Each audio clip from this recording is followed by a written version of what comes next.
I call this advanced topics on dealing with bloating because I believe you've probably seen a lot of the basic advice you can get elsewhere, like eat smaller meals, don't eat so fast, chew your food better, and those kinds of things. Well, the information I give you is based on the philosophy that we don't treat things. It's best that you don't treat conditions. Instead, there's a far better strategy, and that is to address the cause that allow conditions to emerge in the first place. Let's apply that philosophy to this notion of bloating, feeling full and gaseous and distended after a meal. So if we're going to try to treat it, we'd go to the doctor, he'd give you acid blocking drugs or antispasmodic drugs. Drugs that have nothing to do with identifying the cause and addressing it, right? It's just dealing with some symptom. It makes you no healthier. It often leads to other problems. It allows the whatever process is driving those symptoms to continue and cause other problems down the road. So we're not going to do that. We're going to identify the causes of such issues in the first place. So there's going to be three strategies here. Now, you might not like them. You might find them a little bit more complicated, but I tell you, if you put your mind to addressing these three factors, you can achieve magnificent changes in health, including freedom from bloating, but also numerous other health conditions. That's what happens, by the way, when you address the causes, don't just treat some symptom. You address the causes of dozens or more of health conditions. So you may take some steps to relieve bloating, only to find out that your irritable bowel syndrome is also gone, that you've lost 43 pounds in 3 months, that your hemoglobin A1C and high triglycerides have reversed, that your fatty liver, that your doctor had no idea what to do about, went away, that your rheumatoid arthritis, joint pain is much improved, that your migraine headaches have receded. In other words, this is some advanced topics on bloating, but you just might find out that you've addressed many other health conditions. That's the way to do it. Address the causes, don't just treat some symptom. The first cause is consumption of modern wheat and grains. And that's not so much due to the gluten. People always think that the primary and only problem with wheat and grains is gluten. Well, gluten is a problem, no question about that. For everybody, by the way, not just people with celiac disease. That's a whole other conversation. But the component in wheat and grains that is responsible for bloating is mostly the wheat germ agglutinin. It sounds like gluten, but it's really wheat germ agglutinin, and it's called agglutinin because this protein, when it contacts blood, it causes agglutination or clotting. Now, thankfully, only very little of this stuff is absorbed, and so it doesn't typically cause that much clotting, but it is highly inflammatory in the bloodstream. But the issue relevant to bloating is that wheat germ agglutinin is a bowel toxin. It's a very potent bowel toxin. It only takes milligram quantities to really damage the intestinal lining. And the average American who consumes lots of healthy whole grains gets about 18 to 20 milligrams, more than enough to do damage in its transit from mouth to toilet. Now, another aspect of wheat germ agglutinin's behavior, it's a very potent blocker of the hormone cholecystokinin, or we say CCK.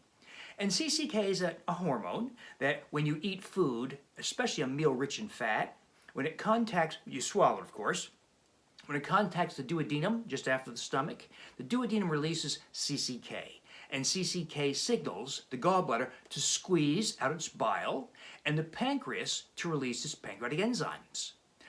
That's how you digest fats and other foods. Well, if wheat germ agglutinin is in the vicinity, it blocks the action of CCK quite potently.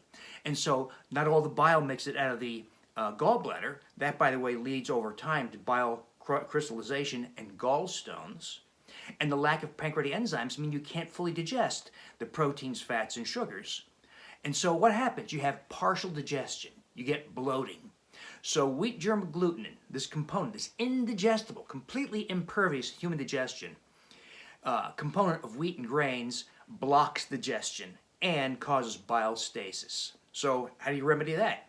Eat nothing made of wheat and grains. That's what we do in my Wheat Belly and Undoctored lifestyle. Not to say you can't have a pizza or a piece of cheesecake. We recreate all those foods very easily, and they're delicious.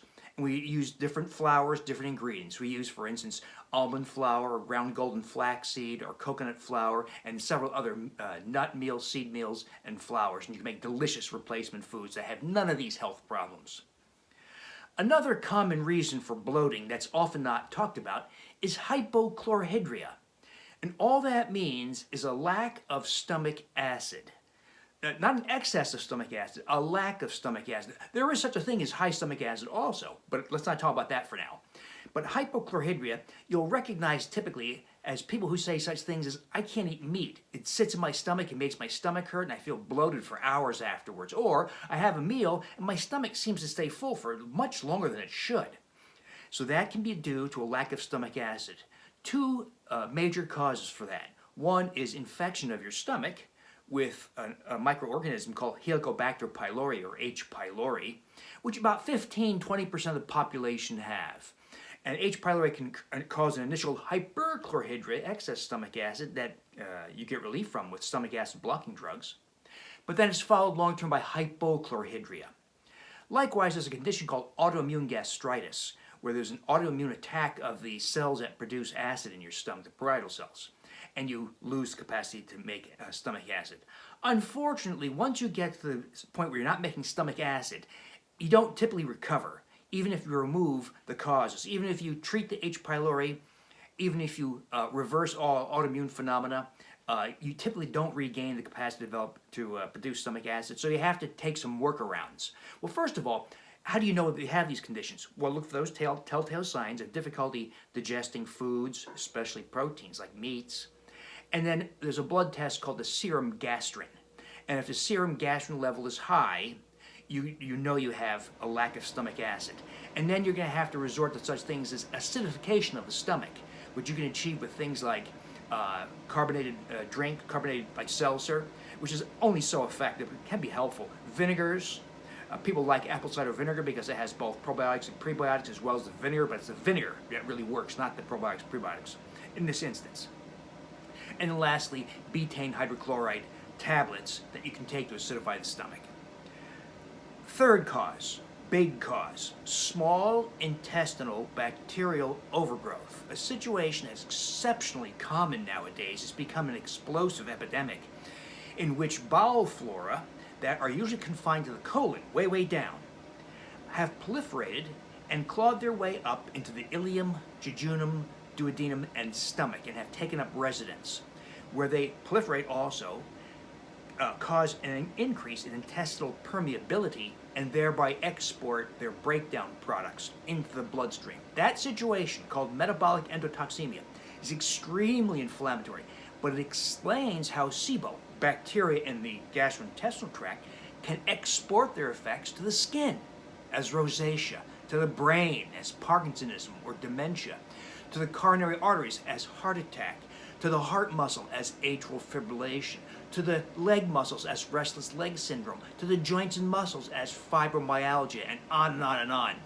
Now, SIBO often presents itself as food intolerances, such as intolerance to nightshades, or to FODMAPs, or to fructose, or to legumes, or other sources of prebiotic fibers. And so if you look at conventional advice, you'll see things like, if you have bloating, cut out the FODMAPs, or go free of nightshades for a while. But you see what's happening? That's how you deal with the symptoms. That's not how you get at the cause. The first thing to do, if you think you have SIBO, is look for telltale signs. Telltale signs would be food intolerances, especially new food intolerances. If you said, for instance, I've eaten eggs all my life, but here I am at age 37 or 45 or whatever, and now eggs give me a stomach ache, or asthma, or a skin rash. So a new food intolerance, highly suggestive of SIBO. A new skin rash you didn't have before, or a skin rash that doesn't respond to some treatment like steroid creams, like an eczema rash. That's highly suggestive of SIBO, as well as fungal overgrowth, SIFO, another conversation.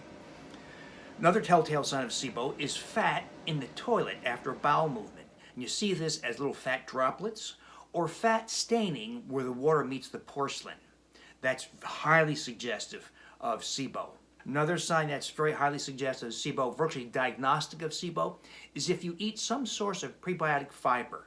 Those would be foods like legumes, jicama, root vegetables, white beans, black beans, kidney beans, chickpeas, inulin fiber, acacia fiber. If any of those foods give you gas, bloating, diarrhea, or even dark thoughts or anxiety within the first 90 minutes or so, that is virtually diagnostic of SIBO, because it means that bacteria are living way up high in the gastrointestinal tract, because it takes about 3 hours for those foods after swallowing to get to the colon. So if you have symptoms within 90 minutes, it's virtually diagnostic for SIBO. After 90 minutes, it could be rapid transit to the colon, so it's a little bit uncertain at between 90 minutes and 180 minutes.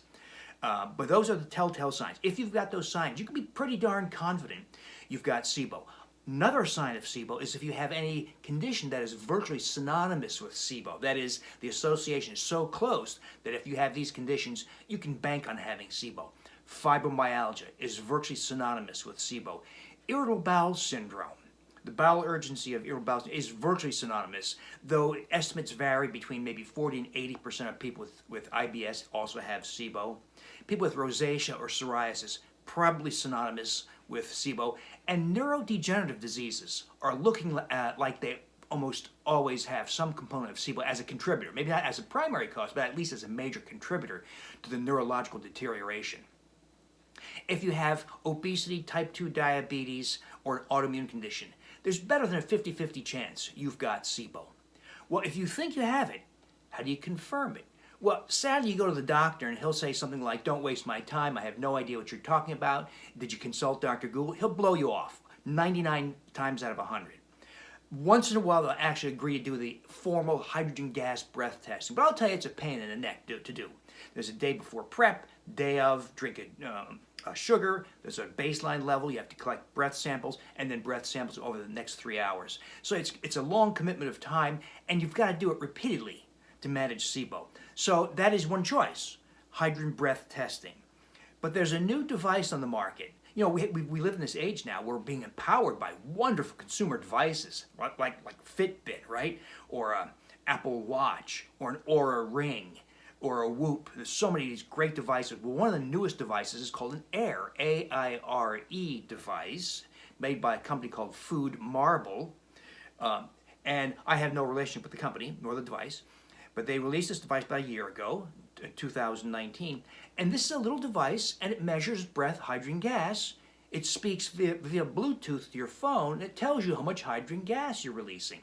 So we do the same thing as you do in formal H2 testing. Baseline level, consume a prebiotic fiber, like maybe 2 teaspoons of inulin in your coffee or something equivalent. Then test every 30 minutes. And if you're positive in the first 90 minutes, which is any value 4, 5, and above starts to become positive, 8, 9, 10 is clearly positive. There's a 0 to 10 scale in the AIRE device. You've got SIBO. The earlier it happens, the worse it is. But likewise, like with formal H2 testing, after 90 minutes to 180 minutes, you might have mild SIBO in the ileum, or you just might have rapid transit into colon. That's kind of a gray zone. But if you've got a positive value, let's say 8.8 or 9.3, within the first 90 minutes of consuming a prebiotic fiber, you've got SIBO guaranteed, virtually guaranteed. And then you need to embark on a process of dealing with the SIBO. Now that's a more complex issue. There are many moving parts in that process. Unfortunately, you can't rely on your doctor. I'm a big fan of showing people how to do things on their own, but sometimes, admittedly, particularly in these more advanced topics, you do need a little bit of more information, a little more advanced guidance. For instance, there's some issues to consider. What herbal antibiotics actually have been proven to be efficacious rather than conventional antibiotics? Because the conventional antibiotics are very costly, not covered by insurance. Herbal antibiotics, very inexpensive, very safe. What can you do to increase efficacy? Because if you don't take these steps to increase efficacy, you may not eradicate your SIBO and have high likelihood of recurrence. So we use a biofilm disruptor like N-acetylcysteine, and we also try to weave in prebiotic fibers, even if you were intolerant to prebiotic fibers before eradication of SIBO. And then we take several steps to increase the likelihood of blocking recurrences.